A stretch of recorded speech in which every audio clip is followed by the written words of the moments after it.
स्वागत है आप सभी का विद्यानगरी के इस लर्निंग प्लेटफॉर्म पे। आज हम लोग जा रहे हैं कवर करने one shot revision for mathematics class 10th, जिसमें मैं तुम्हें दो चैप्टर्स पढ़ाने वाला हूं। नंबर 1 पहला चैप्टर और नंबर 2 दूसरा चैप्टर। ठीक, तो चलते हैं बिना किसी देरी के। देखिए, सबसे पहले इसमें हम लोग पढ़ने जा रहे हैं कुछ नंबर्स के बारे में जो इस चैप्टर में हमेशा यूज में आते रहेंगे। जैसे सबसे पहले हमारे पास है प्राइम नंबर्स। प्राइम नंबर्स की अगर मैं बात करूं, इसको हिंदी में क्या बोलते हैं, क्योंकि जाहिर सी बात है हमारे इस लेक्चर को हिंदी मीडियम वाले बच्चे भी देख रहे होंगे। जैसे प्राइम नंबर किसे बोलते हैं हम लोग? अभाज्य संख्याएं। क्या बोलते हैं? अभाज्य संख्याएं। तो अभाज्य संख्याएं किसे कहते हैं हम लोग? कि भाई अगर हमारे पास कोई भी एक नंबर है, उस नंबर को अगर हम लोग अभाज्य संख्या बोलना चाहते हैं, मतलब प्राइम नंबर, तो बेसिक सी बात है उस नंबर के पास केवल और केवल दो ही फैक्टर होने चाहिए। कौन कौन से? दो फैक्टर। और वो क्या होता है कि एक तो वो खुद होगा, मतलब इटसेल्फ, और दूसरा क्या होगा? वन। तो यहां पर हम बोलेंगे भाई इसके दो फैक्टर्स होने चाहिए, एक तो इटसेल्फ मतलब ये, और दूसरा क्या होना चाहिए? वन। ठीक, तो एग्जाम का पहला क्वेश्चन आपके पास रेडी हो गया। आपसे ये पूछेगा कि भाई अगर हमारे पास x एक नंबर है जो कि अभाज्य संख्या है, तो इसके कितने गुणनखंड हो सकते हैं? तो आप केवल कितना बोलोगे? दो। कितना? दो। ठीक, जैसे एक एग्जांपल लेते हैं हम लोग, ये हमारे पास आ जाता है दो। दो के अगर मैं देखूं कितने सारे गुणनखंड होंगे, तो केवल और केवल एक तो दो होगा और दूसरा क्या होगा? एक होगा। ठीक, उसके बाद आ जाते हैं दूसरा क्या होगा हमारे पास? थ्री होगा। थ्री के भी कितने फैक्टर्स है? तीन होगा और एक क्या होगा? एक होगा। बट अगर मैं आपसे बात करूं चार के बारे में, चार का क्या हिसाब है? तो चार बोलता है एक तो भाई साहब मैं अपने आप से कट जाऊंगा, एक फैक्टर हो गया। दूसरा बोलता है जी मैं दो से भी डिवाइड हो जाऊंगा, इसका मतलब दो भी हो गया। उसके बाद एक तो सभी से डिवाइड होता है, एक सभी को क्या करता है? डिवाइड करता है। इसका मतलब इसके पास कितने आ गए? तीन फैक्टर्स आ गए। इसका मतलब हम ये कह देंगे कि भाई चार जो है वो प्राइम नंबर नहीं है, मतलब अभाज्य संख्या नहीं है। तो क्लियर है ना? तो सिंपल सी बात है, अगर किसी ने आपसे पूछा कि अभाज्य संख्या किसे कहते हैं, जी ऐसा नंबर जिसके केवल केवल दो फैक्टर्स होते हैं, एक होता है खुद, दूसरा होता है वन। अब यहां पर कुछ इंपॉर्टेंट पॉइंट्स हमें याद रखने हैं। इंपॉर्टेंट पॉइंट क्या क्या याद रखने हैं? कि सबसे छोटा स्मॉलेस्ट प्राइम नंबर क्या होता है? वो होता है हमारे पास दो। ठीक, और अगर हम बात करें सबसे लार्जेस्ट कितना होता है, जी नहीं पता, इनफाइनाइट होता है। ठीक, अब हम लोग इसके बारे में बात करते हैं थोड़ा कंपोजिट नंबर के बारे में। कंपोजिट नंबर को हम लोग हिंदी में बोलते हैं भाज्य संख्याएं। क्या बोलते हैं? भाज्य संख्याएं। तो ये बोलता है कि अगर कोई x नाम का एक कोई भी नंबर है हमारे पास, अगर हम इसको क्या कहना चाहते हैं? कंपोजिट नंबर है, तो इसकी कंडीशन है भाई इसके पास कितने होने चाहिए? मोर देन टू फैक्टर्स होने चाहिए। कितने? More than two factors. अब जैसे एग्जांपल देख लेते हैं, अभी अभी हमने देखा था चार। चार का अगर हम फैक्टर देखें तो चार के फैक्टर बन रहा है एक तो इटसेल्फ, एक वन, और एक क्या है? दो। तो इसके पास दो से ज्यादा हमारे पास क्या आ चुके हैं? फैक्टर आ चुके हैं। इसलिए हम इसको क्या बोलेंगे? कंपोजिट नंबर बोलेंगे। ठीक, अगर हम अब बात करें कि smallest prime sorry composite number, तो इसमें दो कैटेगरी से पूछ सकता है। अगर उसने पूछा कि हमसे इवन वाला बताओ भाई, कौन सा? इवन वाला, तो हम एग्जांपल किसका देंगे? चार का। सबसे छोटा कंपोजिट नंबर, वो भी वो इवन हो, तो उसका नंबर क्या है? चार है। बट अगर उसने गलती से भी बोल दिया ओड, तो उसका एग्जांपल क्या हो जाएगा हमारे पास? 9 हो जाएगा। क्लियर है? हिंदी में इसको बोलते हैं हम लोग सम, और इसको क्या बोलते हैं हम लोग? विषम। इतना क्लियर है? तो आगे चलते हैं फिर नेक्स्ट। अब जैसे हम लोग कुछ क्वेश्चंस करते हैं, जैसे आप लोग बचपन से सीखते आए हो कि भाई एलसीएम कैसे निकालते हैं और एचसीएफ कैसे निकालते हैं। ये बोल रहा है what is the ratio of LCM two HCF of smallest prime number और स्मॉलेस्ट कंपोजिट नंबर। क्लियर? अब अगर हमें एलसीएम चाहिए और एक एचसीएफ चाहिए, इन दोनों का हमें क्या करना है? रेशियो निकालना है। तो रेशियो नेसेसरी कंडीशन क्या है भाई? पहले आप ये फाइंड करके लाओ, उसके बाद ये फाइंड करके लाओ। सही बात है ना? तो भाई अगर हम किसी भी नंबर का एलसीएम या एचसीएफ निकालना चाहते हैं, तो सबसे पहले तो वो नंबर लेकर के आओ। अब यहां नंबर इन्होंने क्या कह रखा है? स्मॉलेस्ट प्राइम नंबर, सबसे छोटा प्राइम नंबर कौन सा है? 2, तो हमने बोल दिया कि भाई हमारे पास ए है, 2 आ गया। देन दूसरा इसने क्या बोला है, स्मॉलेस्ट कंपोजिट नंबर, अभी अभी बताया था स्मॉलेस्ट कंपोजिट नंबर क्या होता है, 4। तो हमने बोल दिया जी इसका बी है 4।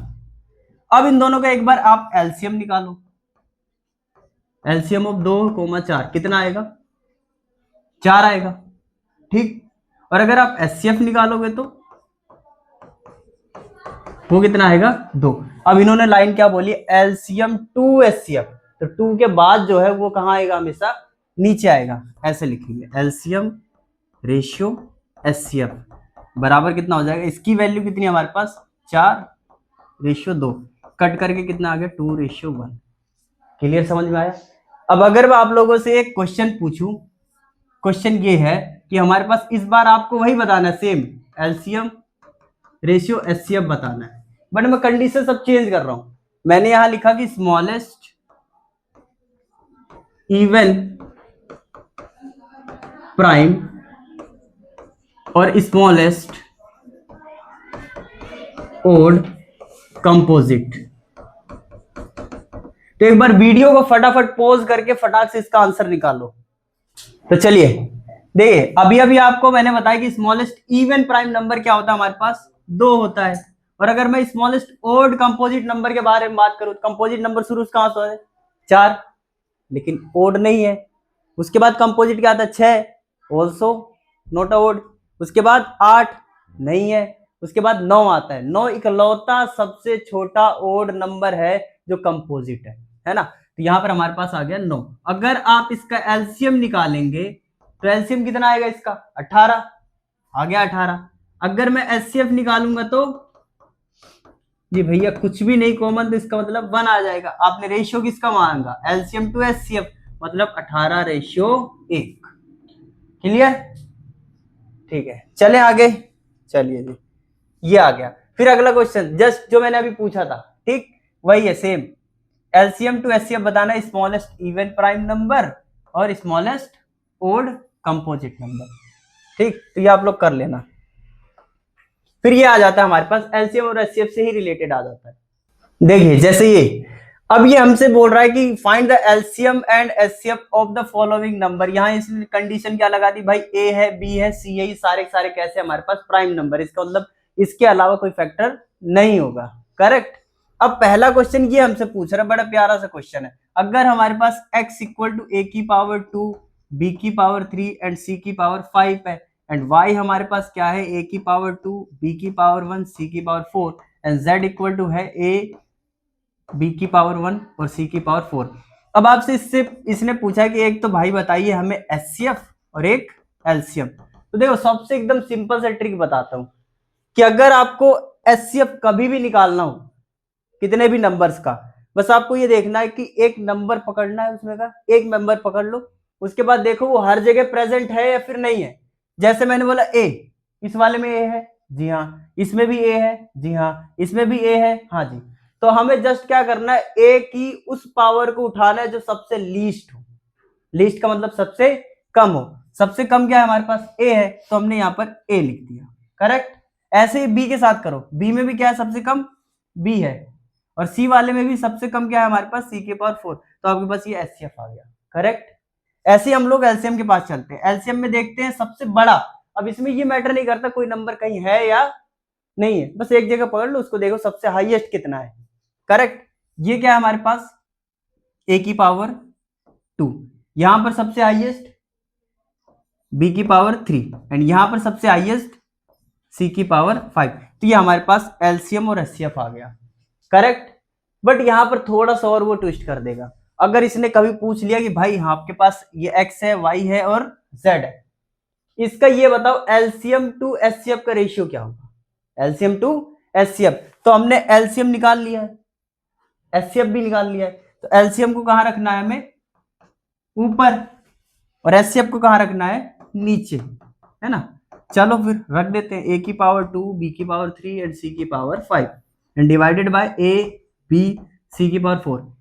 यहां से एक कट गया, यहां से एक कट गया, और यहां से 4 कट गया। तो जब आपने देखा 2 में से एक जाएगा तो बचेगा कितना, एक, a, और यहां पर b की पावर 2 एंड सी की पावर 1 एंड रेशियो में 1 था, तो आप रेशियो क्या बोलोगे, ए बी का स्क्वायर सी रेशियो 1। तो ये हमारे पास क्या आ गया, इसका रेशियो आ गया। क्लियर है, देख लीजिए। उसके बाद आपके लिए ये क्वेश्चन है, होमवर्क के तौर पे आप ट्राई कीजिएगा, ठीक। ओके, चले नेक्स्ट। ठीक, ये नेक्स्ट क्वेश्चन है हमारे पास। इसे बोल रहा है find the LCM and HCF of this by using prime factorisation method. ठीक, एक आपने देख लिया टाइप 1 कि किस तरीके से एलसीएम और एचसीएफ पूछेगा।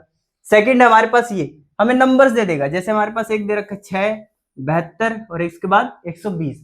इसका हमें क्या निकालना है, एलसीएम भी निकालना है और एचसीएफ भी निकालना है। लेकिन मेथड कौन सा यूज करना है, प्राइम फैक्टराइजेशन। इसको हम लोग हिंदी में बोलते हैं अभाज्य गुणनखंड विधि। ठीक, तो हम क्या करते हैं, फटाफट इन सभी का फैक्टर निकाल लेते हैं। जैसे अगर मैं इधर रफ वर्क करूं, 6 का फैक्टर में निकालूंगा तो कितना आएगा, ये आ गया, तो मैं 6 को इधर लिख लूंगा। 6 का फैक्टर बना 2 इंटू 3, डन। फिर ऐसे आप 72 का भी करिए।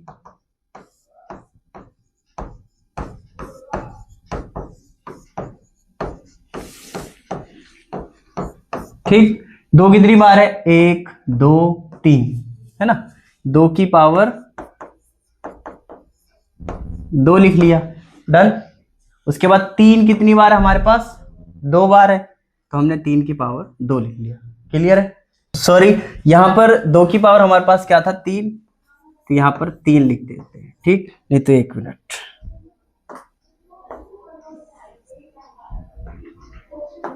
ये 2 की पावर 3। सिमिलरली हम लोग 120 का भी करते हैं, 30 आ गया,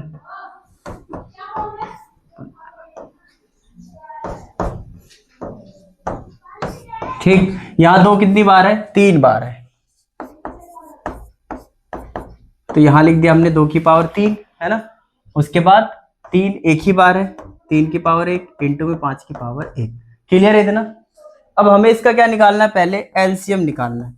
तो अभी अभी जस्ट थोड़ी देर पहले मैंने बताया था एलसीएम कैसे निकालते हैं। सब में देखो, सब जगह होना चाहिए, है ना। तो यहाँ देखो 2 है, यहाँ पर भी है, यहाँ पर भी है, यहाँ पर भी है ना। तो सबसे हाईएस्ट कितना है हमारे पास, 2 की पावर 3। फिर 3 को देखो सबसे हाईएस्ट, 3 की पावर 2, फिर 5 अकेला ही है। इसको इस पे कोई फर्क नहीं पड़ता कोई नंबर कहीं है या नहीं है एलसीएम में। ठीक, इन सबको मल्टीप्लाई कर लो। 2 की पावर 3 का मतलब क्या होता है 8, 3 की पावर 2 का मतलब क्या होता है 9 और 5 का मतलब 5। ये कितना आ जाएगा आपके पास 360 आ जाएगा। क्लियर। ऐसे ही आप लोग क्या करिए एचसीएफ निकालिए। एचसीएफ के लिए मैंने क्या बोला, हर जगह होना चाहिए, नेसेसरी कंडीशन है ना। तो 2 हर जगह है, तो सबसे लीस्ट कितना हमारे पास अकेला 2। उसके बाद 3, ये भी 3 ही है। 5 एक जगह है बट दूसरी जगह नहीं, इसलिए 5 नहीं आएगा। तो आंसर कितना आ गया हमारे पास 6। क्लियर है।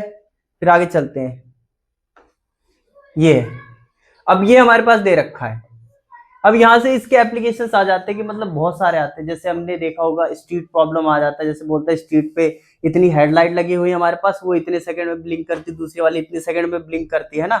इस टाइप से क्वेश्चंस आ जाते हैं। वो बोलते हैं कि एक समय पर सारी एक साथ ब्लिंक कर चुकी है। अब बताओ अगला टाइम कब होगा जब वो एक साथ फिर से ब्लिंक करेंगे। तो उसी से रिलेटेड बहुत सारे हमारे पास प्रॉब्लम्स आते हैं। जैसे कि अभी हमारे पास क्या है, ये है उसी का एप्लीकेशन है एलसीएम एंड एचसीएफ का। इसमें बोल रखा है find the smallest number which is divisible by the number 8, 12 and 13 and remaining the reminder as. पहले केस में 0 बचना चाहिए और दूसरे केस में कितना बचना चाहिए 2। एक चार्ट दिखाता हूं तुम्हें जिससे आप इस टाइप के कैसे भी क्वेश्चंस को कर सकते हो। जैसे कि मेरे पास एक नंबर ए है, एक नंबर बी है और एक नंबर क्या है सी है। 3 नंबर है मेरे पास। क्लियर। अब इसमें क्या हिंट आएगा मेरे पास, अगर इसने बोला जी हमें क्या चाहिए लीस्ट, क्या चाहिए लीस्ट मतलब कम से कम। दूसरा स्मॉलेस्ट मतलब छोटी से छोटी। क्लियर। अब ये अगर हमसे बोलता है तो हमें हमेशा क्या निकालना है एलसीएम। क्या निकालना, हमेशा एलसीएम निकालना अगर ये केसेस बोलता है। अब यहां पर 3 केस आ जाते हैं। रिमाइंडर भाई आपका 0 भी हो सकता है। क्या हो सकता है 0 हो सकता है ना। भाई अगर जो भी नंबर तुम्हारे पास मिला उसको अगर तुम a से डिवाइड करोगे तो क्या पता 0 आ जाए, b से डिवाइड करो तो भी 0 आ जाए, c से डिवाइड करो तो भी 0 आ जाए। लेकिन वो बोलता है नहीं, दूसरे केस में क्या आना चाहिए तुम्हारे पास, एक फिक्स नंबर आना चाहिए। कहने का मतलब a को अगर मैंने इससे डिवाइड किया तो 1 आना चाहिए, b से भी डिवाइड किया तो भी 1 आना चाहिए, c से डिवाइड किया तो भी 1 आना चाहिए। और तीसरा केस क्या आ जाता है हमारे पास कि r की वैल्यू डिफरेंट डिफरेंट हो सकती है, r1 हो सकता है, r2 हो सकता है और r3 हो सकता है। समझ में आया? जैसे मैं बोलूं a से मैंने डिवाइड किया तो r1 आ गया, और b से डिवाइड किया तो r2 आ गया, और c से डिवाइड किया तो r3 आ गया। तो ऐसे हम लोग देखते हैं। अगर ये केस हमसे पूछता है कि रिमाइंडर आपका क्या बचना चाहिए 0, तो जस्ट अपने को करना क्या है, तीनों नंबर्स का जस्ट एलसीएम निकाल दो। क्लियर? अगर ये केस पूछता है तो तीनों नंबर का एलसीएम निकाल दो और उसमें उस नंबर को क्या कर दो, ऐड कर दो। और अगर हमसे ये केस पूछता है तो हमें चेक करना है यहाँ पर कि a माइनस r1 कितना आ रहा है, उसके बाद b माइनस r2 कितना आ रहा है, और c माइनस r3 कितना आ रहा है। आप देखोगे अगर वो एलसीएम से लीस्ट प्रॉब्लम पूछ रहा होगा तो हर जगह से एक ही चीज आ रही होगी, d। क्या आ रही होगी? d। हर जगह से सेम आएगा। भाई अगर आपने इसको इससे घटाया, मान लो 20 आ रहा है, तो अगले पे से भी कितना आएगा? 20 आएगा, तीसरे पे से भी 20 आएगा। तो इस केस में आपको करना बस इतना है कि तीनों का एलसीएम निकाल दो और उस d को क्या कर दो, आप माइनस कर दो। तो उससे क्या होगा, सबसे छोटा नंबर मिलेगा जिसको आप इससे डिवाइड करो, इससे डिवाइड करो, इससे डिवाइड करो, तो रिस्पेक्टिवली डिफरेंट डिफरेंट हमारे पास क्या आएंगे, रिमाइंडर बच जाएंगे। क्लियर है इतना? तो आप लोग इसको एक बार नोट कर लीजिए, उसके बाद इसको इरेज करता हूं मैं। ठीक,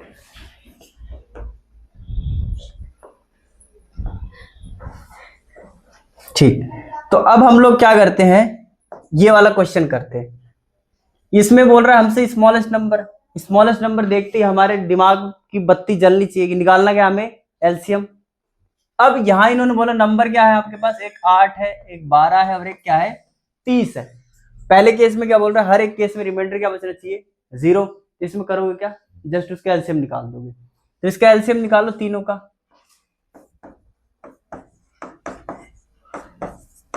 ठीक है, 8 का फैक्टर अगर आप करते हो तो यहां पर कितना आएगा, 2 की पावर 3 आएगा। 12 का अगर आप फैक्टर करते हो तो क्या आएगा, 2 की पावर 2 इंटू में 3 आएगा।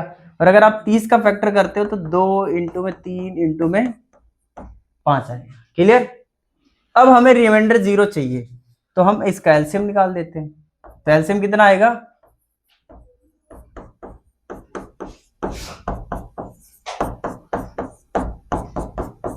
कितना आ गया, 120। क्लियर है इतना? ये हमारा एलसीएम आ चुका है, आंसर है। अब यहां चेक करके देखो, अगर आप 8 से 20 इसको डिवाइड करते हो तो डिवाइड हो गया पूरा, है ना? अगर आप 12 से करते हो तो भी डिवाइड हो गया, 30 से भी डिवाइड हो गया। कहने का मतलब रिमाइंडर कितना आ रहा है, हर एक केस में 0 आ रहा है। ये हमारे पास आ गया। अब अगर मैं इस वाले केस की बात करूं, तो हर एक केस में कितना बचना चाहिए, 2। वही काम, एलसीएम निकाल दो। तो एलसीएम कितना आया हमारे पास,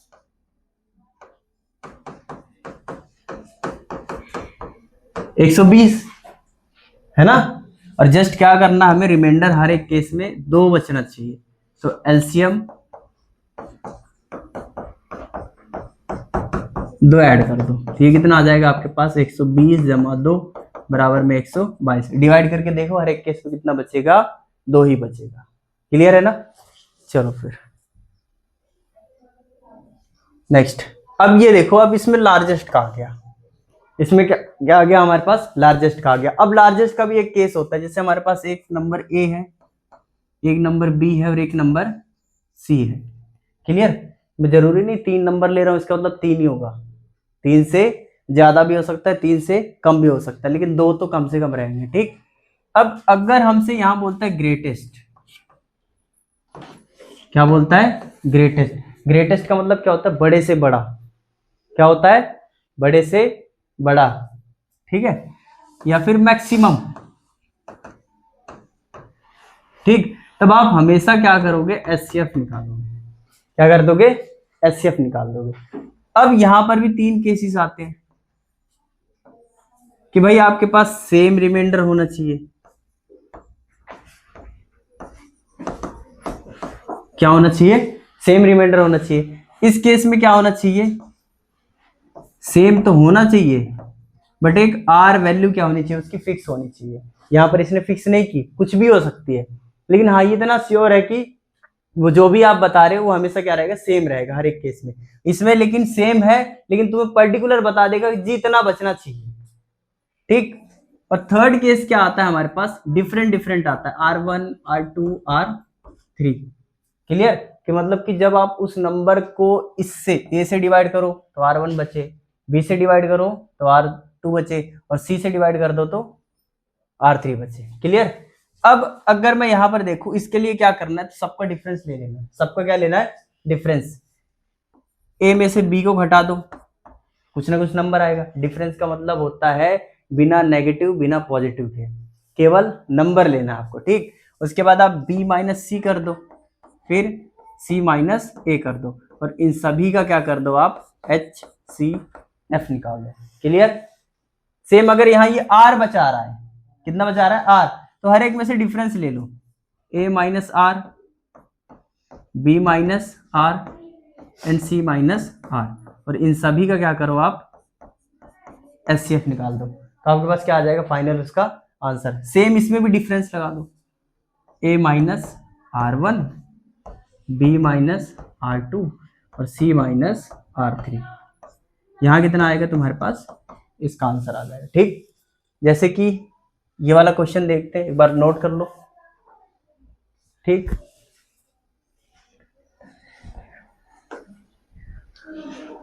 ठीक, ये वाला क्वेश्चन का आंसर देखिए एक बार। ये है हमारे पास, इसमें बोला क्या गया हमसे, लार्जेस्ट बोलना है, इसका मतलब HCF निकालोगे। क्या निकालोगे, HCF। किसका किसका निकालना है, इन तीनों नंबर्स का निकालना है। हमेशा बचना क्या चाहिए हर एक केस में, पहले केस में 1, दूसरे में 2, तीसरे में 3, ठीक है। तो सबका क्या करो, फटाफट डिफरेंस ले लो। मैं बोलूंगा 71 में से 1 जाएगा तो कितना बचेगा आपके पास, 70। फिर हमारे पास अगले में क्या बचना चाहिए, 2, तो यहाँ है हमारे पास 82, 82 में से 2 जाएगा, कितना बचेगा हमारे पास, 80 बचेगा। क्लियर। फिर अगला गया हमारे पास ये 3, 103 माइनस 3 इक्वल टू कितना बचेगा, 100। इन सभी का आप क्या करोगे, HCF निकालोगे, तो HCF ऑफ 70, 80 एंड 100, इन सब का अगर HCF निकालोगे तो 10 आएगा, वो तुम्हें आता है, ठीक। कितना आएगा, 10 आएगा। अब एक बार ये देखो, हमारे पास जो आंसर आया 10 आया, 10 मतलब सबसे बड़ा नंबर है। क्या है, सबसे बड़ा नंबर है। अगर मैं 10 को इससे डिवाइड करूं कितना रिमाइंडर बचेगा, 1 है ना। अगर इससे डिवाइड करोगे तो 2, और इससे डिवाइड किया तो 3। कंडीशन तो वही मांग रहा था। तो समझ में आया इस टाइप के क्वेश्चंस। आगे चले, फिर ये देखो, ये प्रूवमेंट वाले हैं। ये क्या है हमारे पास, प्रूवमेंट वाले। जैसे ये बोल रहा है प्रूव करो कि भाई √3 + 2 एक इरेशनल नंबर, ये वाला इस टाइप के क्वेश्चंस आते हैं। तो उनका लिखने का मेथड क्या रहता है, हमेशा सेम रहता है। सबका लिखने का मेथड क्या रहता है, सेम रहता है। बस कैलकुलेशन में थोड़ा थोड़ा अंतर आता जाता है। जैसे कि मैं लिखने का मेथड बताऊं, तो जो भी आपके पास, मान लो लेट, क्या करोगे आप, माना, एक एक करके लिखते हैं।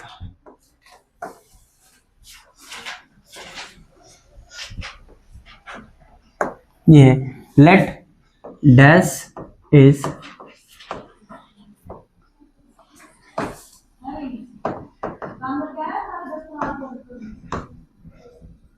रैशनल नंबर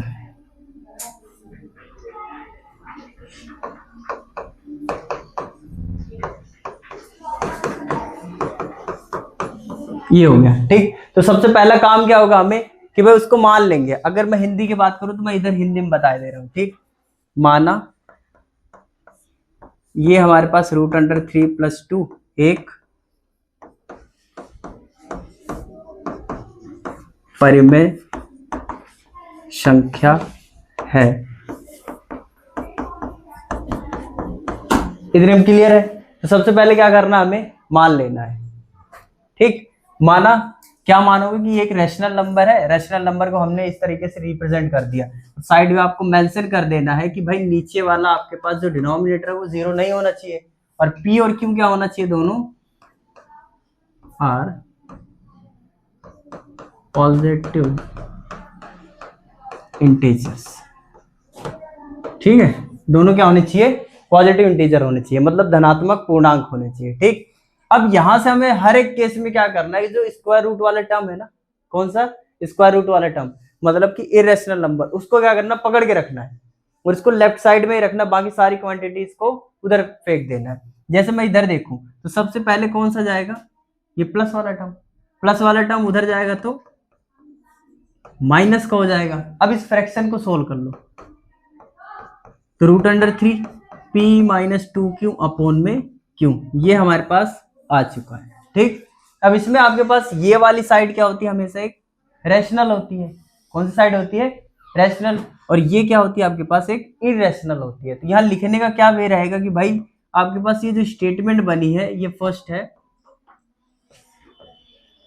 ये हमारे पास एक क्या है, रैशनल है, इज अ रैशनल बट √3 हमारे पास क्या है, इरेशनल। कभी कभी यहीं पर दे देता है कि भाई prove that √3 plus 2 is an irrational number, it is given that कि √3 एक इरेशनल नंबर, ये आपको ऑलरेडी गिवन देगा। तो अगर दे देता है तो बहुत अच्छी बात है, नहीं देता तो आप अपनी तरफ से कंसीडर कर सकते हो कि √3 इज एन इरेशनल नंबर। और भाई तुम्हें भी पता है कि अगर आप दो क्वांटिटीज को इक्वल करना चाहते हो तो सिमिलर होनी चाहिए, दोनों के दोनों एक ही कैटेगरी के होने चाहिए, तभी वो क्या होंगे, इक्वल होंगे। मैटर नहीं करते ये कैसा भी हो। ठीक, तो हमने देखा ये तो रैशनल था, बट ये वाली साइड कैसी हो गई, इरेशनल। लेकिन आप यहां क्या कह रहे हो कि दोनों इक्वल है, ऐसा नहीं पॉसिबल हो सकता। तो हम क्या बोलेंगे, it is contradiction, hence our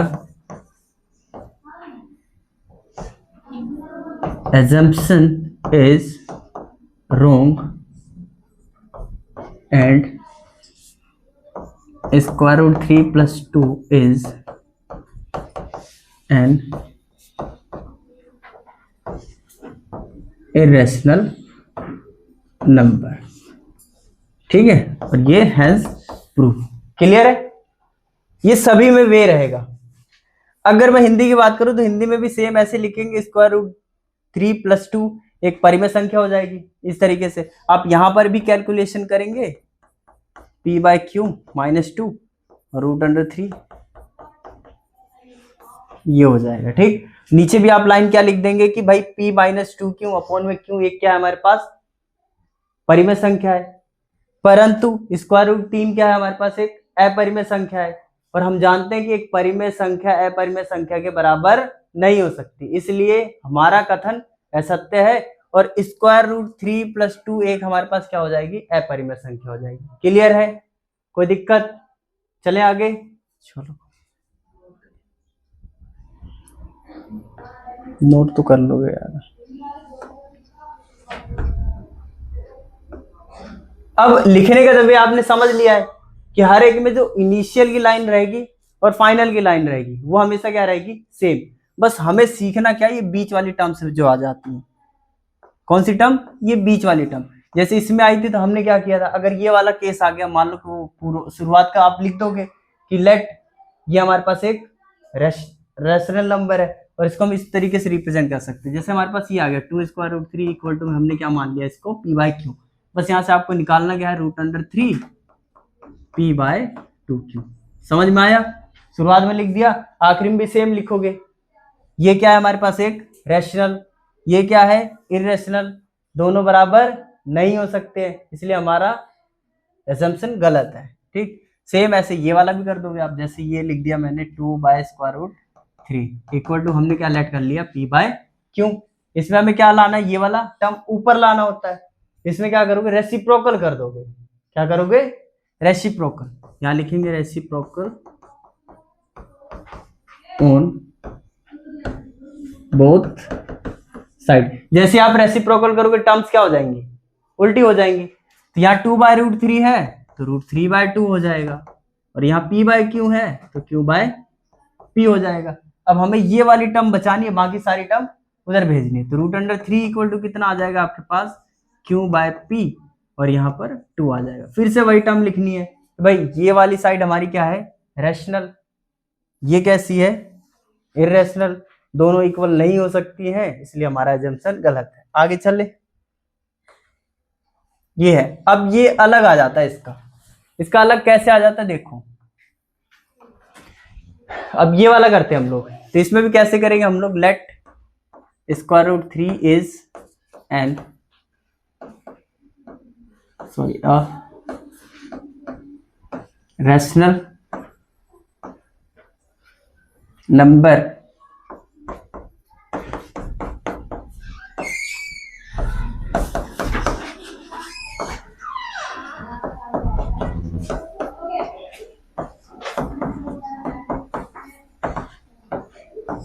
ठीक है।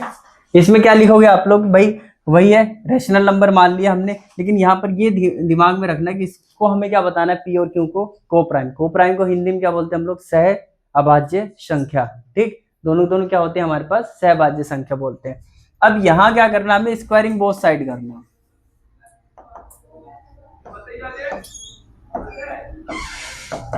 दोनों साइड क्या करना है, स्क्वायरिंग करना है। ठीक, स्क्वायरिंग ऑन बोथ साइड करते हैं। स्क्वायरिंग ऑन बोथ साइड का मतलब ये होता है कि आप दोनों तरफ क्या लगा दें, स्क्वायर लगा दें, है ना। स्क्वायरिंग कर दिया हमने, इधर से स्क्वायर सी रूट खत्म हो जाएगा, एंड यहाँ कितना बचेगा अपने पास 3, और ये वो होगा पी स्क्वायर अपॉन में क्यू स्क्वायर। आपको जस्ट करना क्या है, इस क्यू स्क्वायर को यहाँ लाना है और 3 को इसके डिवाइड में लेकर के जाना है। जैसे आप ये करेंगे तो P square by 3 equal to ये क्या बन जाएगा आपके पास, क्यू स्क्वायर, और इसको बॉक्स में कर देंगे बंद, और इसको नाम क्या दे देंगे, इक्वेशन नंबर 1। करेक्ट। अब यहाँ पर अगर आप लोगों को दिख रहा हो तो यहाँ पी स्क्वायर के साथ क्या हरकत हो रही है, 3 इसको क्या कर रहा है, डिवाइड कर रहा है। तो यहाँ वही आपको लिखना है कि P square is divisible bye 3। ठीक है। अब हमारे पास इसमें एक थ्योरम आ जाती है कि अगर आपके पास कोई भी एक नंबर है, उस नंबर का स्क्वायर किसी अदर नंबर से अगर डिवाइड हो रहा है, तो वो उस नंबर, उसका पर्टिकुलर नंबर भी क्या होगा, उस नंबर से डिवाइड हो रहा है। जैसे कि हमारे पास पी स्क्वायर है, पी स्क्वायर हम 3 से क्या हो रहा है, डिवाइड हो रहा है, इसका मतलब पी भी क्या होगा, 3 से डिवाइड होगा। फर्स्ट चैप्टर में थ्योरम नंबर 2 यही कहती है, फैक्टर थ्योरम जो है हमारे पास। तो यहाँ पर क्या हो जाएगा, therefore P is also divisible by 3। अब हमने बोला कि P हमारा 3 से डिवाइड हो रहा है, तो अगर आप किसी भी नंबर को 3 से डिवाइड करते हो तो कुछ ना कुछ तो आता है, लेट उसको हमने कंसीडर कर दिया M। क्या है वो, M है।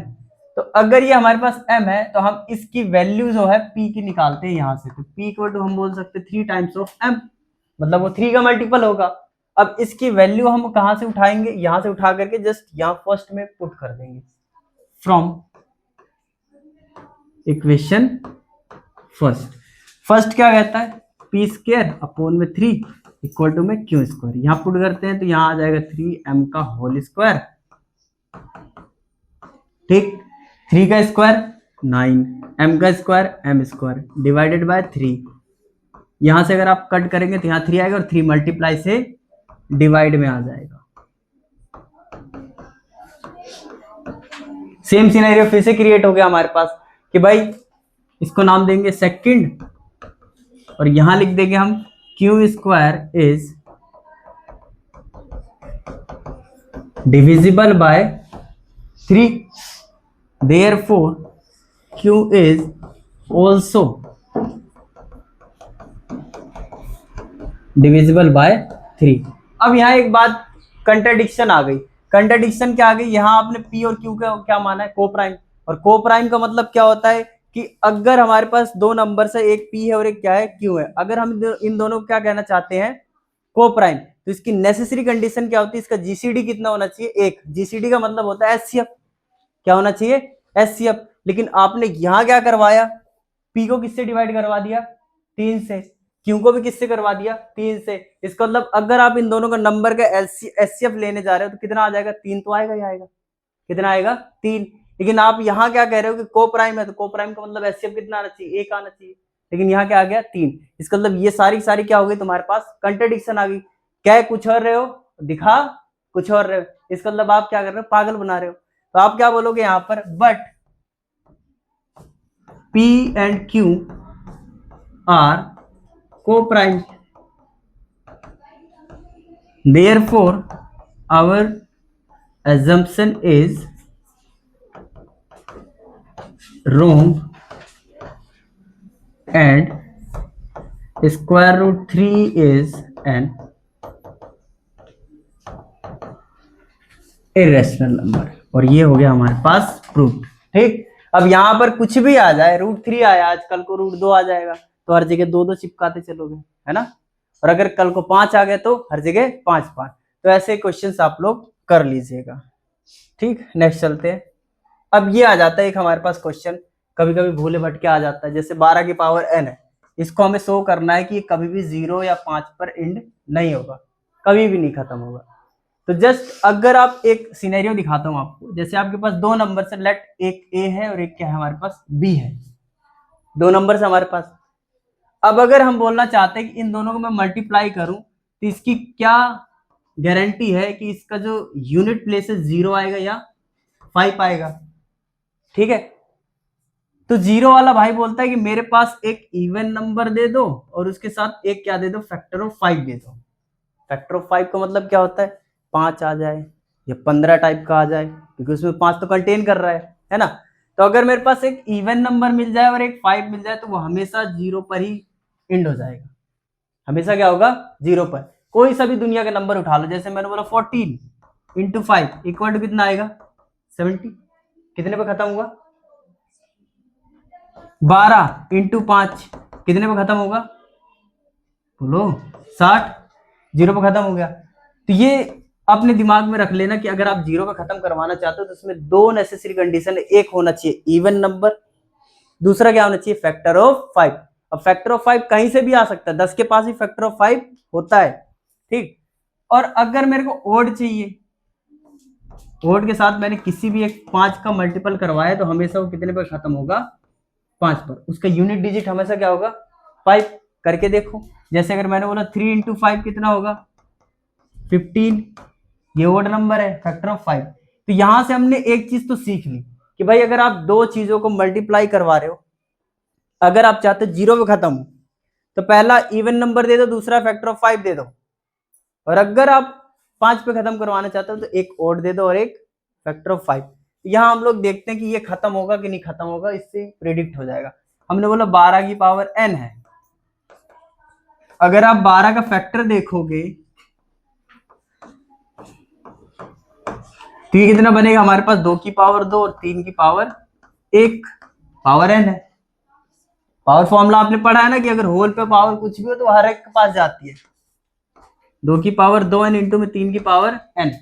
अब मेरे पास किस किस के फैक्टर केवल 2 का है और एक 3 का है, लेकिन ये भाई साहब चाहते क्या है, 0 पे खत्म करवा दो या 5 पे खत्म करवा दो। ऐसा कभी पॉसिबल है, नहीं है।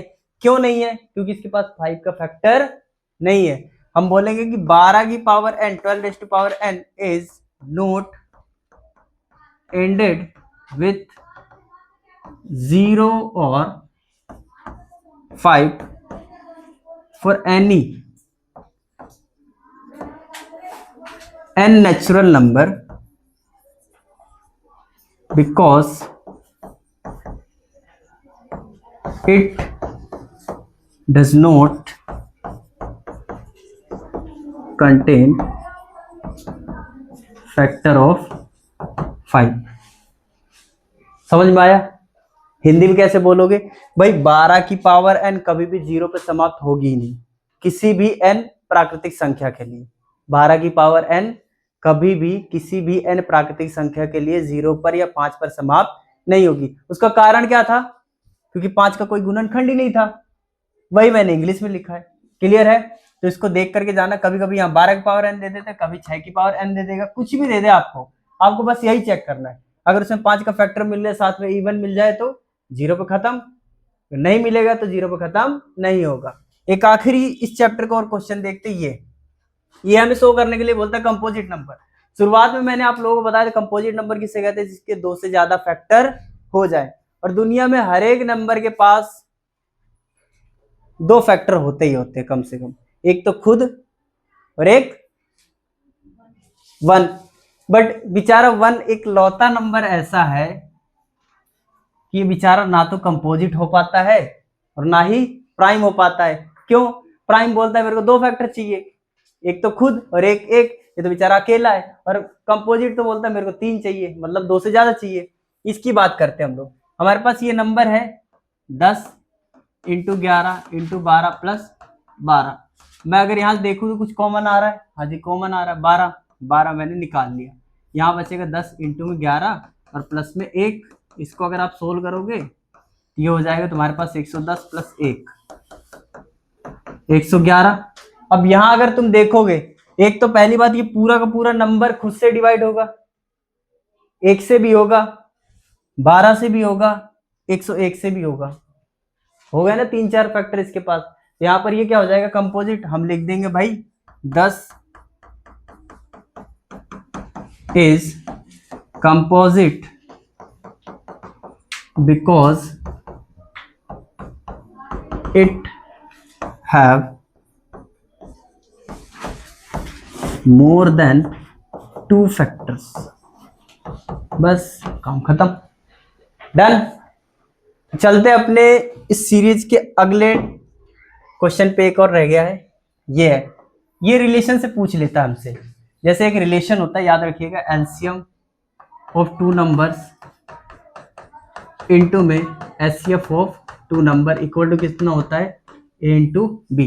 बट एक बात याद रखिएगा, ये जो फॉर्मूला होता है ये केवल और केवल 2 नंबर्स के लिए वैलिडिटी शो करता है। कितने के लिए? 2 के लिए। कल को कोई आकर के हमसे पूछे कि भाई ये बताओ हमारे पास 3 नंबर है, उसका हमने एलसीएम निकाला, उसका हमने एचसीएफ निकाला। उसने बोल दिया कि भाई हमने क्या किया, तीनों का एलसीएम निकाला और तीनों का ही क्या निकाला, हमने एचसीएफ निकाला। तो क्या बताओ ये स्टेटमेंट सही है क्या? तो आप बोल देंगे नहीं, ये वाली स्टेटमेंट नहीं सही, बट ये वाली सही है, एब्सोल्युटली सही है। ठीक, तो इस वाले की हेल्प से ये वाला क्वेश्चन करते हैं हम लोग। इन्होंने क्या बोला कि भाई हमारे पास एक x है और एक 50 है, मतलब x क्या हमारा पहला नंबर और 50 क्या हो जाएगा हमारे पास दूसरा नंबर। और इन दोनों का एचसीएफ कितना दे रखा है 10, और ऐसे ही हमारे पास एलसीएम दे रखा है 100। ये पूछ रहे x की वैल्यू क्या होगी। तो हम बोलते हैं कि भाई फॉर्मूला पढ़ा हमने, एचसीएफ इनटू में एलसीएम इक्वल टू किसके होगा, दोनों नंबर के मल्टीप्लीकेशन के। तो दोनों नंबर्स को हम लोग मल्टीप्लाई कर देते हैं, यहाँ x है ये और ये मल्टीप्लाइड बाय 50। इसकी वैल्यू कितनी है हमारे पास 10, इसकी value 100 equal to x into में 50। डन इतना। अब ये मल्टीप्लाई में है तो कहां जाएगा, डिवाइड में जाएगा। तो x की वैल्यू कितनी आ जाएगी, ये 0 0 खत्म 2, तो x की वैल्यू कितनी आ गई हमारे पास 20। तो इस टाइप के भी क्वेश्चन आप लोग कर लीजिएगा। ये है। अब हमारे पास पॉलिनोमियल की बात आ जाती है। पॉलिनोमियल को हिंदी में क्या बोलते हैं हम लोग, बहुपद। ठीक है, जिसमें बहुत सारे टर्म्स हो, जिसमें क्या हो, बहुत सारे टर्म्स हो। अब यहां पर मैं डायरेक्टली तुम्हें कुछ इंपॉर्टेंट टर्म्स बताऊंगा, लेकिन उससे पहले थोड़ा सा पॉलिनोमियल देख ले। जैसे तुम लोगों ने पढ़ा वो सबसे छोटा पॉलिनोमियल क्या होता है हमारे पास, स्टार्टिंग कहां से हो रही है, कांस्टेंट से। सबसे छोटा क्या होता है, कांस्टेंट। उसके बाद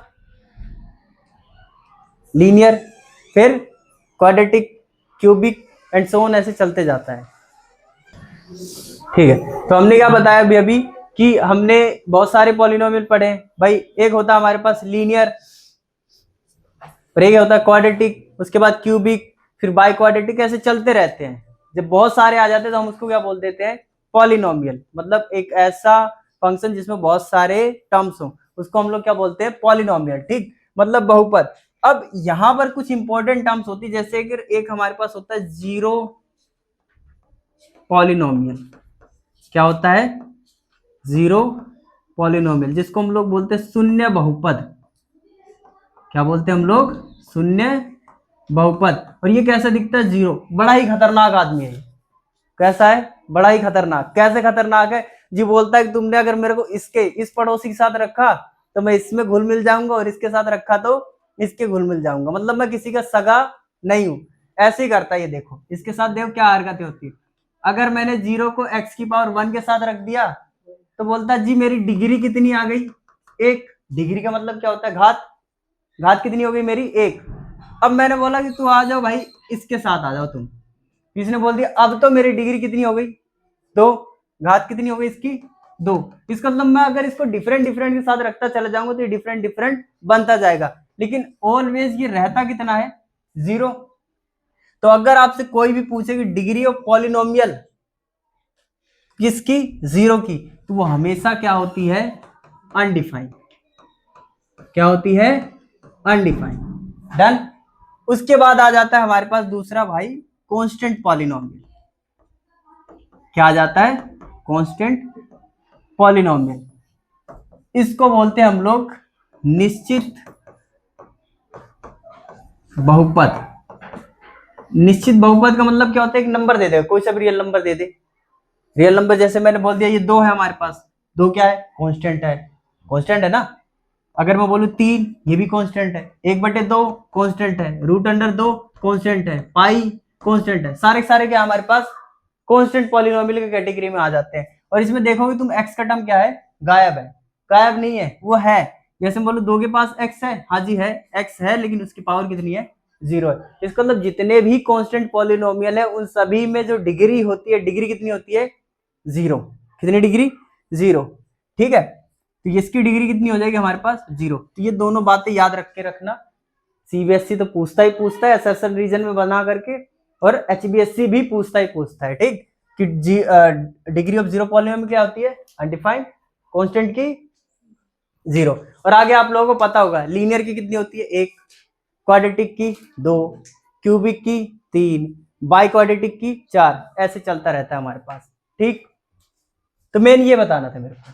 अब उसके बाद हम लोग चलते हैं यहां जीरोस के बारे में थोड़ा बात करते हैं, ठीक। जीरोस को हम लोग क्या बोलते हैं शून्यक। क्या बोलते हैं शून्यक।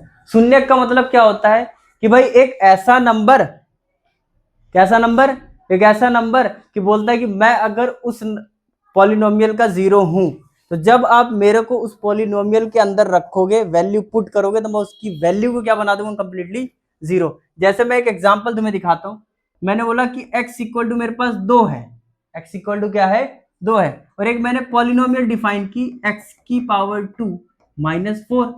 मैं पूछना चाहता हूं क्या ये x इक्वल टू 2 इसका पॉलिनोमियल का 0 है या नहीं है। तो मैं क्या करूंगा उसको पुट करूंगा, उसमें क्या करूंगा पुट करूंगा। तो जैसे ही मैंने इसमें इसको पुट किया, तो पुट करते ही क्या बन जाएगा 0। क्या बन जाएगा 0। इसका मतलब जब मैंने इस वैल्यू को इस पॉलिनोमियल में रखा, तो इस पॉलिनोमियल की वैल्यू क्या कंटेन कर गई पूरी पूरी 0 हो गई। इसका मतलब ये इसका 0 है। समझ में आया कि नहीं आया, क्लियर, ठीक। अब आगे देखो, एक बार भैया रोकना।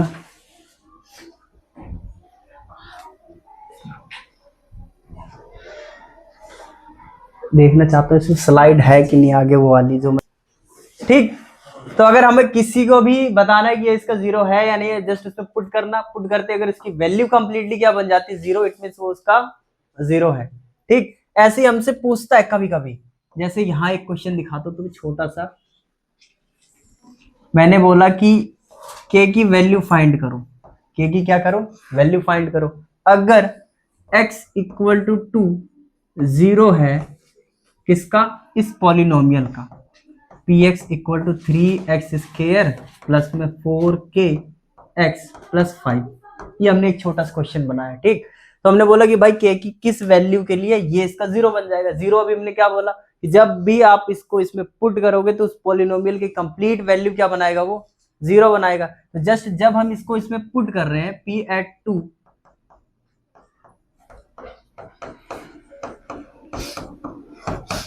तो इसकी पूरी वैल्यू क्या बननी चाहिए 0। तो हमने इसको रख दिया 0, और यहां पर कितना हो जाएगा 3 × 4 12, 8k प्लस 5, एंड यहाँ k की वैल्यू कितनी आ जाएगी -17/8। डन, ठीक है। चलें आगे, चलो जी। अब यहाँ देखिए क्वाड्रेटिक पॉलिनोमियल हमें मेनली पढ़ना है इस चैप्टर में। क्या पढ़ना है हमें क्वाड्रेटिक पॉलिनोमियल। उससे पहले हम लोग थोड़ा सा कुछ और देख लेते हैं, कभी कभी पूछ लेता है। जैसे हमारे पास कोई भी है 0 की संख्या, नंबर ऑफ क्या बताना हमें जीरोस बताना है। क्या बताना है हमें? नंबर ऑफ जीरोस, कि भाई इसके कितने शून्य हो सकते हैं। तो अगर मैंने बोला कि ये हमारे पास कैसा है, लीनियर है, कैसा है, लीनियर है। लीनियर का मतलब उसकी डिग्री कितनी होगी, एक। रैखिक बहुपद है, उसका डिग्री मतलब घात कितनी है हमारे पास, एक। तो उसके पास जीरो भी कितने होंगे, एक। कितना होगा, एक। अगर वो क्वाड्रेटिक निकला, क्या निकला, वो क्वाड्रेटिक निकला, तो उसकी डी की वैल्यू क्या हो गई, दो। जीरो कितने बन गए, दो। तो इससे बात तुमने पता करी कि भाई अगर हमारे पास कोई पॉलिनोमियल क्यूबिक है तो उसके 3 जीरो होंगे, बाई क्वाड्रेटिक है तो 4 होंगे। अगर वो 5 है उसकी डिग्री तो कितने जीरो, 5। 6 है तो 6, एन है तो एन। यहां से बनेगा असर्शन और रीजन का क्वेश्चन। वो बोलेगा ऐसे सिंपल सा असर्स करेगा कि भाई हमारे पास एक ये पॉलिनोमियल है, इसकी डिग्री कितनी है हमारे पास, 2 है। क्या है हमारे पास, डिग्री 2 है। अब यहां बोलेगा रीजन, रीजन बोलेगा कि highest power of polynomial is degree of polynomial. तो ये तुम्हें बताना होगा भाई, ये बताओ असर्शन सही है या रीजन सही है। ये दोनों करेक्ट है और करेक्ट एक्सप्लेनेशन भी है। तो अभी मैंने बताया असर्शन क्या कर रहा है कि इसकी डिग्री कितनी है, 2 है, एब्सोल्युटली राइट है। और डिग्री हम डिफाइन कैसे करते हैं, कोई भी पॉलिनोमियल लिया उसकी हाईएस्ट पावर देखते हैं कि हाईएस्ट पावर कितनी है, वही उसकी क्या होती है, डिग्री होती है। तो यहाँ पर हाईएस्ट पावर देखकर ही तो हमने पता लगाया, इसका मतलब असर्शन भी करेक्ट है, रीजन भी करेक्ट है, और असर्शन का जो रीजन दिया वो भी एकदम करेक्ट एक्सप्लेनेशन है। समझ में आया कि नहीं आया? तो असर्शन रीजन का यहाँ से क्वेश्चन बनता है, करेक्ट। फिर चलते हैं आगे थोड़ा सा और। ये तो हमने देख लिया कि भाई हमने डिग्री देख करके पता लगाया कि इसके कितने जीरो होंगे, ठीक। और ये फंडा कहां था आपके पास, 9th में था। अब 10th में क्या बोलता है ये,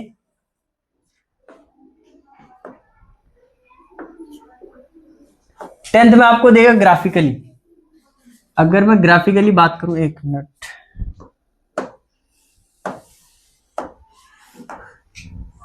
हाँ, ग्राफिकली अगर मैं बात करता हूं तो देखो क्या आता है, ये ग्राफिकली।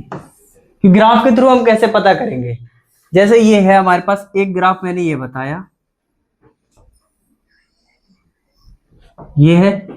फिर दूसरा ग्राफ मेरे पास ये है, और तीसरा ग्राफ ये है, ठीक।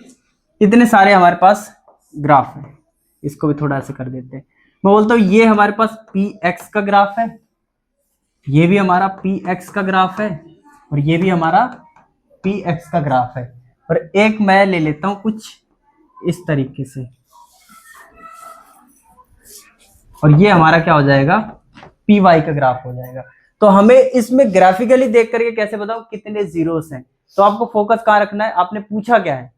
अगर उसने पी वाई का टर्म पूछा है, किसका टर्म पूछा है, पी वाई का, तो यहाँ जीरोस हमें कहां देखने, कितने कट लग रहे हैं एक्स पर,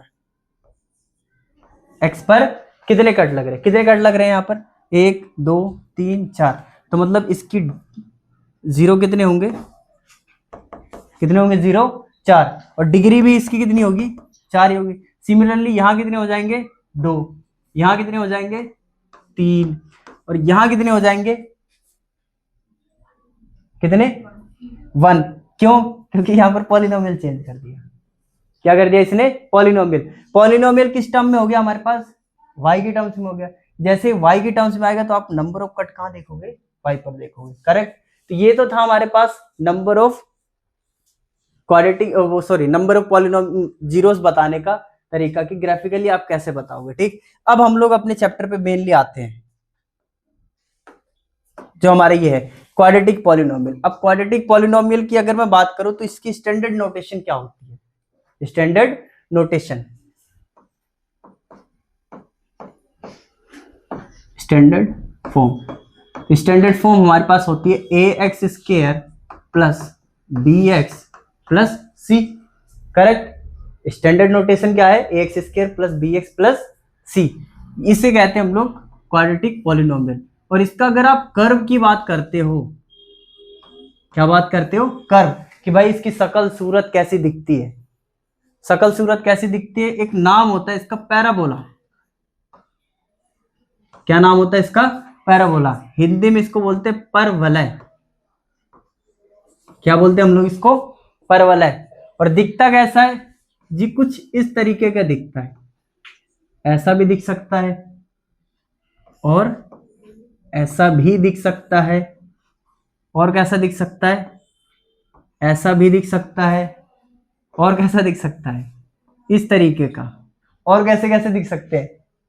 बहुत सारे, कैसे भी दिखा दो तुम इस तरीके से। तो अगर तुम्हें ऐसे यू टाइप का दिख जाए या सी टाइप का दिख जाए तो वो हमेशा क्या होता है? आपके पास परवलय होता है, और वो हमेशा किसका होता है? इसका होता है। लेकिन कंडीशन क्या लगी रहेगी? वो हमेशा या तो ऊपर की तरफ होना चाहिए या तो नीचे की तरफ। यहां पर देखो, क्लियर करता हूं। अगर हमारे पास ए एक्स स्क्र है, प्लस में बी एक्स है, प्लस में सी है, तो ये दो कैटेगरी बताता है कि अगर आपके पास पैराबोला आपका कैसा हुआ? ऊपर की तरफ हुआ। कैसा हुआ? ऊपर की तरफ हुआ, अपवर्ड जिसे बोलते हैं, अपवर्ड पैराबोला। तो यहां पर कंडीशन याद रखना है, ए की वैल्यू ग्रेटर देन 0 रहेगी। केस स्टडी पूछेगा वो, कहां पूछेगा? केस स्टडी में। और अगर हमारे पास ये कुछ इस तरीके की रही तो यहां पर ए की वैल्यू क्या रहेगी? लेस देन 0 रहेगी। ये तो इसके लिए कंडीशन बता दी मैंने। बट अगर यहां हर जगह वाई वाई आ जाए, क्या आ जाए? वाई वाई आ जाए, मतलब a y square plus b y plus c, रहेगा वही, बस चेंज क्या कर देगा? अपनी एक्सिस को चेंज कर देगा ये। मतलब वो कुछ इस तरीके से और इस तरीके से, बस इसमें भी वही है। ये राइट हैंड में है तो ए इज ग्रेटर देन 0, और ये लेफ्ट हैंड में है तो ए इज लेस देन 0। ये चीजें याद रखिएगा, केस स्टडी में बनाएगा ये क्वेश्चन। ठीक, चले चलो जी, दो चार बातें और कर लेते हैं इसमें, थोड़ा सा नोट कर लो फिर इसको रीच कर देता हूं। ठीक, कुछ अब फॉर्मूले देखते हैं, इसके फॉर्मूले क्या क्या यूज होंगे हमारे पास। ठीक, जैसे कि ये है हमारे पास ए एक्स स्क्र प्लस में बी एक्स प्लस में सी। ठीक, अगर मैं बोलता हूँ अल्फा है और एक क्या है हमारे पास? बीटा है, इसका 0 होगा। अब इसके मैंने दो ही क्यों माने? दो ही क्यों माने? क्योंकि ये कैसा है हमारे पास? क्वाड्रेटिक है। अगर ये क्वाड्रेटिक है तो दो ही जीरोस होंगे, एक अल्फा होगा, दूसरा क्या होगा? बीटा होगा। डन। अब यहां से केसेस आते हैं। एक अगर आपने पूछा कि सम ऑफ जीरोस कितना होगा, तो वो होता माइनस का बी बाय ए। ठीक है, और दूसरा अल्फा इंटू बीटा क्या होता है हमारे पास? वो होता है हमारे पास सी बाय ए। क्लियर। और अगर हमसे पॉलिनोमियल पूछ ले कि अगर अल्फा बीटा किसी के जीरोस है, तो जस्ट पॉलिनोमियल कैसे लिखेंगे? पी एक्स इक्वल टू होता है एक्स स्क्र माइनस में alpha plus beta into x plus alpha into beta. बस इतनी दो चीजें याद रखनी है, ठीक है, इस पूरे चैप्टर में। बाकी आपने 9th में तो बहुत सीखा होगा, फैक्टर कैसे करते हैं, मिडिल टर्म स्प्लिटिंग है ना। अब कुछ क्वेश्चंस करते हैं इस चैप्टर के। ये है, जैसे इस टाइप का क्वेश्चन हमसे पूछता है कभी कभी, एक अल्फा है और एक क्या है हमारे पास? बीटा है, अगर इस पॉलिनोमियल का 0 है। ये बड़े ही फेमस क्वेश्चन है।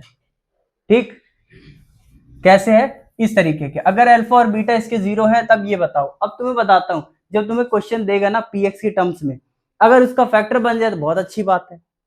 क्या बन जाए? उसका फैक्टर बन जाए तो बहुत अच्छी बात है। क्यों फैक्टर बन जाएगा? एक को मान लोगे अल्फा, दूसरे को मान लोगे बीटा, और यहां पुट कर दिया।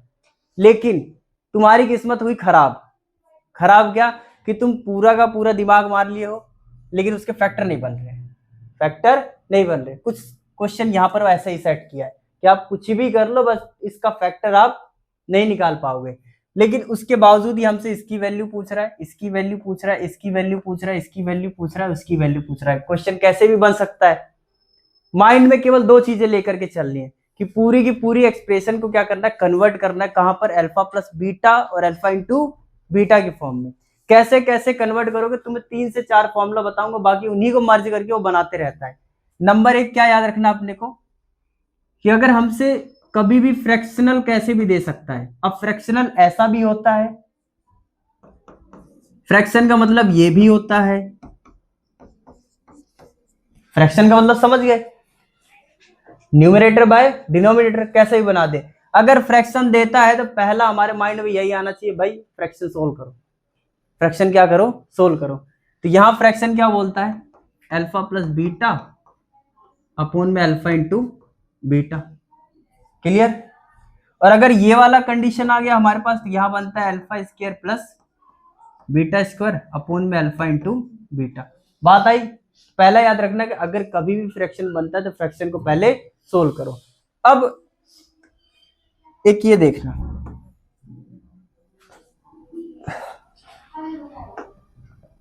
एक ये याद रखना हमें, दूसरा कि अगर हमारे पास स्क्वायर की टर्म आ जाए alpha square plus beta square तो इसका फॉर्मूला होता है अल्फा प्लस बीटा की power 2 minus 2 times of alpha into beta.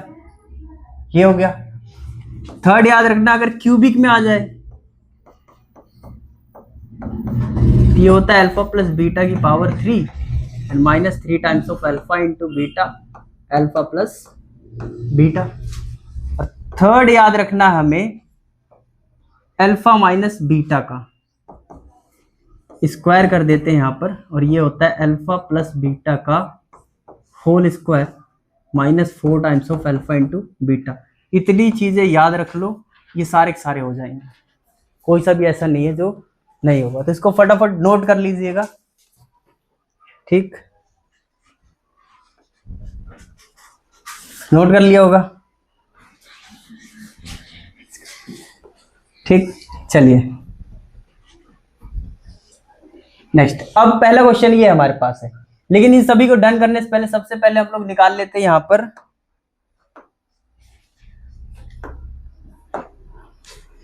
Alpha plus beta और अल्फा इंटू बीटा, क्योंकि हर जगह पर हमें इसकी जरूरत पड़ेगी। तो यहां से निकालते हैं। जैसे ये हमारे पास एक्स स्क्वायर प्लस में 2x प्लस में 4 और ये हमारा पी एक्स है। यहां से ए की वैल्यू क्या आएगी हमारे पास 1, बी की वैल्यू क्या आएगी 2 और सी की वैल्यू कितनी आएगी 4 आएगी। अगर मैं यहां से निकालू अल्फा प्लस बीटा कितना आएगा, माइनस का बी बाय ए मतलब माइनस का 2 एंड अल्फा इंटू बीटा अगर पूछू तो सी बाय ए मतलब 4 आ गया। अब पहला क्वेश्चन देखिए आप लोग, पहले में बोल रहा है 1 by alpha plus 1 by beta. मैंने बोला फ्रैक्शन सोल्व कर दो, यही स्टेप दिखता है ना। अगर आप यहाँ फ्रैक्शन सोल्व करते हो तो ऊपर क्या बन जाएगा अल्फा प्लस बीटा और नीचे क्या बन जाएगा अल्फा इंटू बीटा। मुद्दा तो यही था, दो चीजें क्रिएट करनी है, एक अल्फा प्लस बीटा और एक अल्फा इंटू बीटा, जो कि आ चुकी है। पर अल्फा प्लस बीटा ये रहा, अल्फा इंटू बीटा नीचे रहा। यहाँ आप जस्ट रख दोगे, इसकी वैल्यू कितनी है माइनस का 2 और इसकी वैल्यू 4। यहाँ से कट करो, आंसर कितना आ जाएगा आपके पास माइनस का हाफ। डन। अब अगले वाले को देखो, ये यहां भी क्या आपके पास फ्रैक्शन। फ्रैक्शन क्या कहता है, सोल्व करो। अल्फा को अल्फा से करोगे तो अल्फा स्क्वायर और बीटा को बीटा से करोगे तो बीटा स्क्वायर। यहां बन गया alpha square plus beta square upon में अल्फा इंटू बीटा। एक बात तो तय है कि भाई नीचे तो बन चुका है लेकिन ऊपर नहीं बना। तो मैंने बताया था alpha square plus beta square के याद रखो, वो चीज यहाँ पर काम आ जाएगी। तो अलग से निकाल लो आप alpha square plus beta square. इसका फॉर्मूला क्या बताया मैंने, अल्फा प्लस बीटा का whole square minus 2 times of alpha into beta. Alpha plus beta कितना निकाला आपने 2, माइनस 2 का स्क्वायर माइनस 2 इंटू में 4, तो 4 माइनस 8 इक्वल टू कितना आ जाएगा आपके पास माइनस का 4। डन। आ चुकी है वैल्यूज, पुट कर दो यहाँ पर। यहाँ है माइनस 4 और इसकी वैल्यू है 4, कट करने के बाद आ कितना गया माइनस का 1। समझ में आया। चले आगे।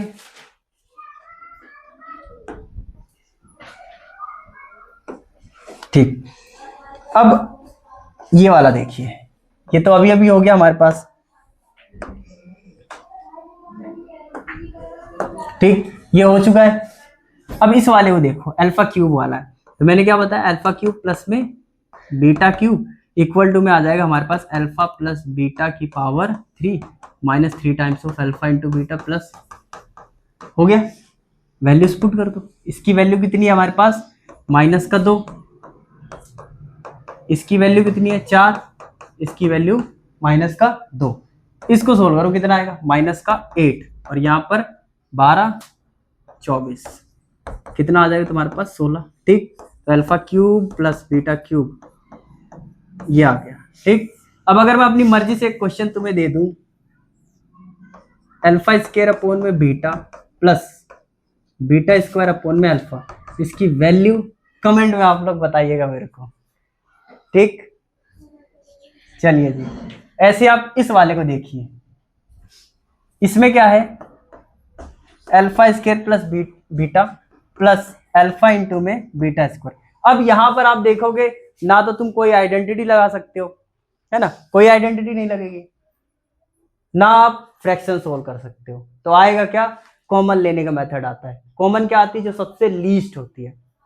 अल्फा की पावर कितनी है, 2, यहाँ पर अल्फा की पावर 1, कॉमन क्या आएगा, अल्फा, यहाँ बीटा की पावर 1, यहाँ बीटा की पावर 2, आएगा क्या कॉमन, बीटा, यहाँ से एक अल्फा चला गया, एक बीटा चला गया, बचेगा क्या, अल्फा, यहाँ क्या बचेगा, बीटा, लो जी आ गया।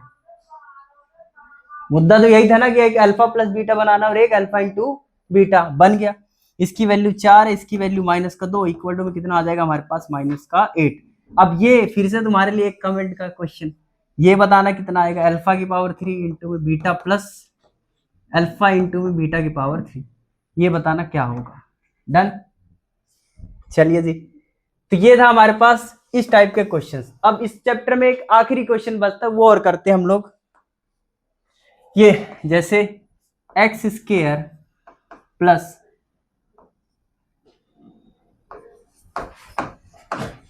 ये हमारे पास एक पॉलिनोमियल है, इसका हमें बोलता है 2 चीजें कीजिए, एक तो जीरो फाइंड करना है, शून्य, और दूसरा क्या बताना, हमें रिलेशन क्या करना है, वेरीफाई करना है, ठीक। देखो जीरो कैसे निकालते हैं, जिसको नहीं आता ध्यान से देखिएगा कैसे करते हैं हम लोग। जैसे ये हमारे पास पॉलिनोमियल है, ठीक, हम इसको इस मेथड को बोलते हैं मिडल टर्म स्प्लिटिंग मेथड, ठीक, मिडल टर्म स्प्लिटिंग मेथड। यहां करना क्या होता है, 3 को 5 से मल्टीप्लाई कर दो, 3 को 5 से मल्टीप्लाई कर दो, आएगा कितना, 15। इसका कर दो फैक्टर, आया कितना, 3 इंटू 5। अब इस फैक्टर की हेल्प से क्या पता ये आ सकता है कि नहीं आ सकता, जोड़ने पर कितना आना चाहिए, 8, और मल्टीप्लाई करने पर कितना आना चाहिए, 15। तो यही वाला फैक्टर आ जाएगा हमारे पास।